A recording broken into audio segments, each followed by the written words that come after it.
النهارده ان شاء الله هنشوي فراخ. انا هشوي وراك فراخ من غير بقى لا كبه ولا فرم ولا مكونات مش موجوده، بمكونات موجوده عندنا كلنا ان شاء الله.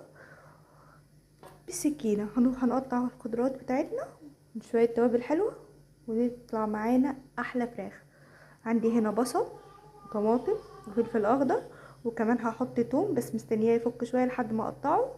هقطع كل ده وارجع لكم، خليكم معايا. حصل ان النور قطع، فانا هحكي لكم بقى انا عملت ايه. ومعايا هنا رهوفه حبيبه قلبي بتساعدني مولعه لي كشاف الموبايل بتاعها. شكرا يا رهوفه. عفوا. انا قطعت البصل والطماطم والفلفل الاخضر وحطيت معاهم توم ومعلقه صلصه وشويه زيت، وبهاراتي بقى كانت ملح وفلفل اسود وشويه بهارات فراخ، ما حطيتش اكتر من كده. قلبت كل ده مع بعضه وحشيت الوراك ما بين الجلد واللحم ورصيتها بالشكل ده، وهسيبها تغلي شويه على النار. وده لسبب ان الفرن بتاعتي مش احسن حاجه. لو الفرن عندك حلوة انتي مش هتحتاجي الخطوة دي.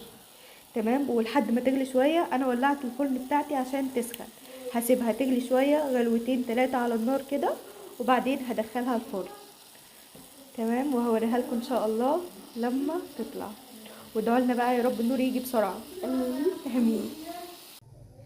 الفراخ اهي بعد ما استوت يا جماعة، شكلها تحفة، طعمها تحفتين، لاني مش اول مرة اعملها، بعملها دايما. ولو حابين تدوها طعم التدخين اعملوها بفحمة، بس انا مش هعمل كده المرة دي، يعني مش حابة اعمل كده. بس وده الفيديو بتاعي. لو عجبكم الفيديو متنسونيش من اللايك والشير والاشتراك في القناة عشان تفعيل زر الجرس عشان يوصلكم كل جديد ونكبر مع بعض ان شاء الله. مع السلامة.